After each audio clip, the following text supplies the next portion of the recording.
आचार्य भगवान कहते थे, सामायिक जब हम कर रहे हों तो उसमें किसी बाहर की वस्तु का आलम्बन नहीं लेना चाहिए। न ही जिनवानी को खोल करके सामायिक होनी चाहिए, न ही टीवी के प्रवचन को सुन करके अथवा यूट्यूब में उस प्रकार के पाठ को सुन करके होना चाहिए। सामायिक का सही अर्थ होता है जब व्यक्ति समय अर्थात अपनी आत्मा में आता है, राग द्वेष के विकल्पों से मुक्त होकर के पूर्ण साम्य भाव अपने भीतर लाता है। तो होना तो ये चाहिए जो हमने दिन भर में पढ़ा है, लिखा है, समझा है। आपका यदि एकाग्रता नहीं आ रही है आपकी, तो चिंतनात्मक सामायिक भी हो सकती है, पर उसमें जो समझा उसका अनुप्रेक्षण होना चाहिए, यानी उसका ऊहापोह चिंतन मनन होना चाहिए। एक बार सुन लिया तो बस जरूरी पूरी 6 डाला ही सुनो, पूरे अष्टोपदेश ही श्रवण करो, पूरा द्रव्य संग्रह का ही पाठ आप सुनो। एक कोई भी श्लोक, एक गाथा अथवा एक काव्य ले लिया और उसका चिंतन इस प्रकार से शुरू करें, अपने जीवन में घटाते हुए उसका चिंतन करें। चाहे वो अनित्य भावना है तो उसे अपने जीवन में घटाएं कि मैं किस किस के प्रति बहुत ज़्यादा राग से मोह से भरा हूँ, जिसके प्रति मेरी आसक्ति बहुत है, क्या वो हमेशा रहेगा? वो भी कभी भी छूट सकता है, शरीर कभी भी छूट सकता है, कोई बीमारी आ सकती है, फाइनेंशियल लॉस हो सकता है, कोई परेशानी आ सकती है। तो इस भावना का चिंतन करके वो अपने आप को मानसिक रूप से तैयार करता है किसी भी एडवर्सिटीज़ को फेस करने के लिए, किसी भी प्रतिकूलताओं को अच्छे से मजबूती से मैं उसको सामना कर सकूं, इसलिए वो तैयारी कर लेता है। तो ये चिंतन होना चाहिए। बाकी दिन भर आपके पास पड़ा है ना, आप YouTube से प्रवचन सुन लीजिए, समझ लीजिए, कर लिए, लेकिन सामायिक के समय कम से कम तो स्वयं निरालंबन होकर के वो चिंतन मनन करें। जैसे गाय आदि होते हैं पशु, वे दिन भर घास आदि चरते हैं, लेकिन संध्या काल के समय अपने सार में आकर, अपने उस स्थान में आकर के क्या करते हैं? जुगाली करते हैं। जो भोजन उन्होंने किया उसे निकाल करके पुनः चबाते हैं और उससे रस बनता है, फिर वो शरीर में जाता है।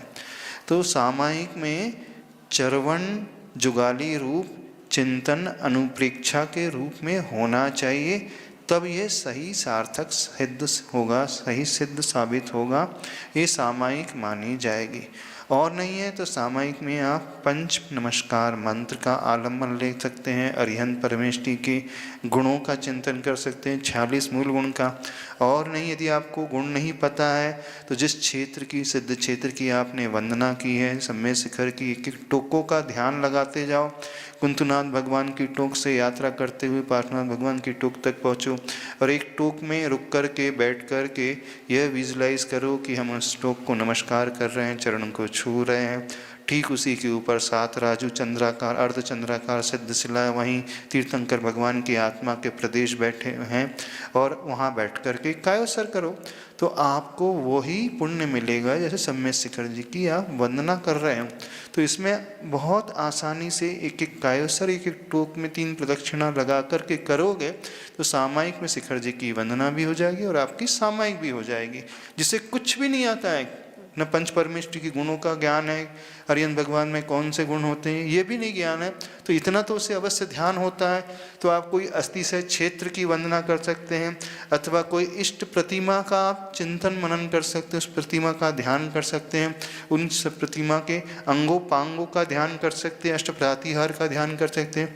अभी यहाँ शिविर लगा था प्रतिमाधारियों का, उसमें हमने 5-6 दिन तक लगा था सामायिक कैसे की जाती है उस विधि को बतलाया।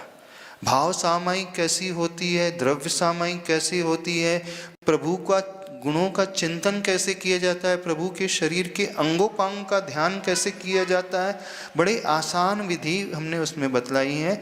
आप उसे सुनना और उसे सुन कर के आपका मन बहुत अच्छा लगेगा और सामायिक भी बहुत निर्दोष हो जाएगी और विशुद्धि भी और पुण्य भी कई गुना बढ़ेगा।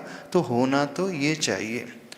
और सामयिक में बीजाक्षर का ध्यान कर सकते हैं, सामयिक में 12 भावना का चिंतन कर सकते हैं, सामयिक में मैत्री, प्रमोद, कारुण, माध्यस्थ आदि 4 भावना का चिंतन कर सकते हैं, वैराग्य भावना का चिंतन कर सकते हैं, सिद्ध क्षेत्र, अतिशय क्षेत्र का वंदना कर सकते हैं, नमोकार मंत्र का जाप कर सकते हैं। और यदि कोई गहराई इसमें प्रवेश करना चाहता है तो श्वासोच्छ्वास से नमोकार मंत्र को वो अपने भीतर आत्मसात करे। ये नमोकार मंत्र भी बड़ा लगता है, तो एक सरल तरीका बताते हैं। हम हमेशा श्वास और उच्छ्वास करते ही रहते हैं, श्वासोच्छ्वास की प्रक्रिया इनहेल और एक्सहेल हमेशा करते रहते हैं। तो एक अभ्यास हर व्यक्ति को बड़ी आसानी से करना चाहिए। जब हम श्वास ले रहे हैं तो अरिहंत का चिंतन, और श्वास छोड़ रहे हैं तो सिद्धों का चिंतन। अरिहंत सिद्ध, अरिहंत सिद्ध।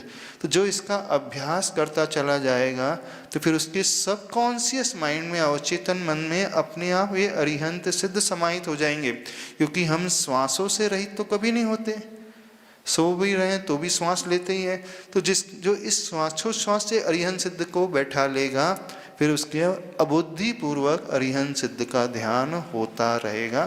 तो ये अभ्यास यानी कायोत्सर्ग का अभ्यास श्वासोच्छ्वास के माध्यम से अरिहंत सिद्ध अथवा पंच परमेष्टि के रूप में बैठाना चाहिए व्यक्ति को। आचार्य श्री कई प्रकार की विधि बताते थे। यदि आपको ये भी नहीं आता तो घड़ी आपने देखी होगी, वॉल क्लॉक, उसमें 12 डिजिट लिखे रहता था। एक डिजिट में अपना मन लगाना और उसमें एक कायोत्सर्ग करना, फिर 2 नंबर पे 3 नंबर पे 4, 5 ऐसे 12 डिजिट में एक एक कायोत्सर्ग करोगे तो अपने आप आपकी एक माला पूरी हो जाती है।